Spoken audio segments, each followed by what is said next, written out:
రాజ్ తరుణ్‌ది అయితే మళ్ళీ వివాదంలోకి వచ్చిందండి. ఎందుకంటే లావణ్య ఇంతకుముందు కొంచెం సైలెంట్ అయ్యారు. కానీ ఇప్పుడు చూసుకుంటే మళ్ళీ ఫ్రేమ్‌లో కనిపించారు. ఎందుకంటే లావణ్య ఇంటి ముందుకెళ్ళి రాజ్ తరుణ్ వాళ్ళ హీరోను తెలిసిందే మనకి.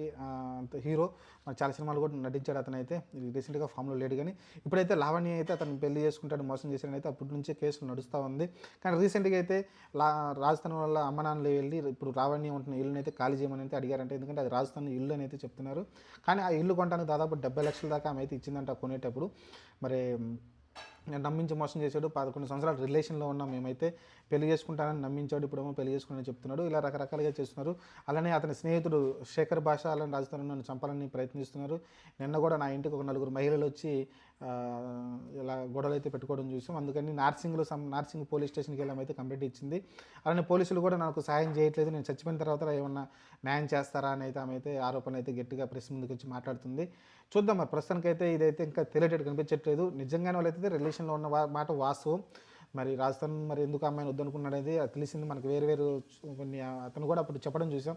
ఈమె నాతో ఉంటూనే వేరే వాళ్ళతోటి కనెక్షన్‌లో ఉన్నట్టయితే చెప్పుకొచ్చింది. ఆయన డ్రగ్స్ కూడా అలవాటు పడేది. రకరకాలుగా అయితే రాజ్ తరుణ్ అయితే చాలా ఆరోపణలు అయితే ఆమె పైన అయితే చేసుకుంటూ వచ్చాడు. సరే ఆయనైతే అబద్ధాలను అయితే ఆమె అయితే కొట్టిపారేసింది. తర్వాత మళ్ళీ ఏదో నేను అదే సరే చాలా జరిగింది అదంతా. కానీ ప్రస్తుతానికైతే జరుగుతుంది ఏంటంటే రాజ్ తరుణ్ ఇల్లు అయితే ఆమె ఖాళీ చేయాలని అయితే వాళ్ళ తల్లిదండ్రులు వెళ్ళి అక్కడైతే గట్టిగా అరవడం చూసాం మనమైతే.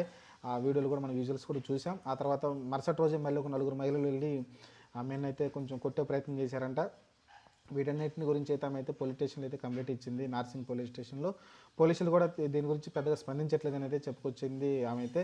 నాకు న్యాయం చేయడానికి పోలీసులు కూడా న్యాయం చేయలేకపోతున్నారు. నేను చనిపోయిన తర్వాత న్యాయం చేస్తే ఏంటి ఉపయోగం అని అయితే ఆమె అయితే ప్రెస్ ముందుకు వచ్చి మాట్లాడడం చూసాం.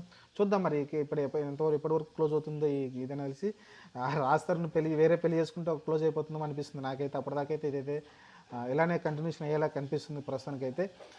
నాకు తెలిసి దానికి సొల్యూషన్ అంతమించి నాకైతే సొల్యూషన్ నాకేం కనిపించట్లేదు. ఇప్పుడు రాజ్ తరుణ్ ఖచ్చితంగా అక్కడ మోసపోయే అనే విషయం అయితే నాకైతే కనిపిస్తుంది.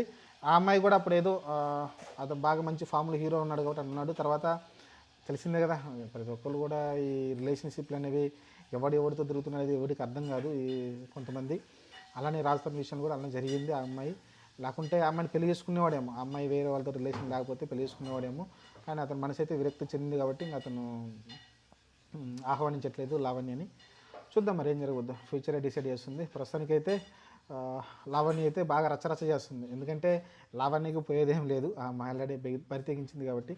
ఇక రాజ్ తరుణ్ ఎందుకంటే ప్రస్తుతం హీరోగా ఉంటున్నాడు కాబట్టి అతనే దీన్ని ఏదో ఒకటి కన్క్లూజన్ చేయాల్సి ఉంటుంది. అంతే తప్ప ఇలా మాటికి గొడవలు పడుతుంటే అతను ఫ్యూచర్లో ఆల్రెడీ చాలా డౌన్ఫాల్లో ఉన్నాడు హీరోగా. మరి ఇంకా డౌన్ఫాల్కి అయితే వెళ్ళే అవకాశం అయితే కనిపిస్తుంది.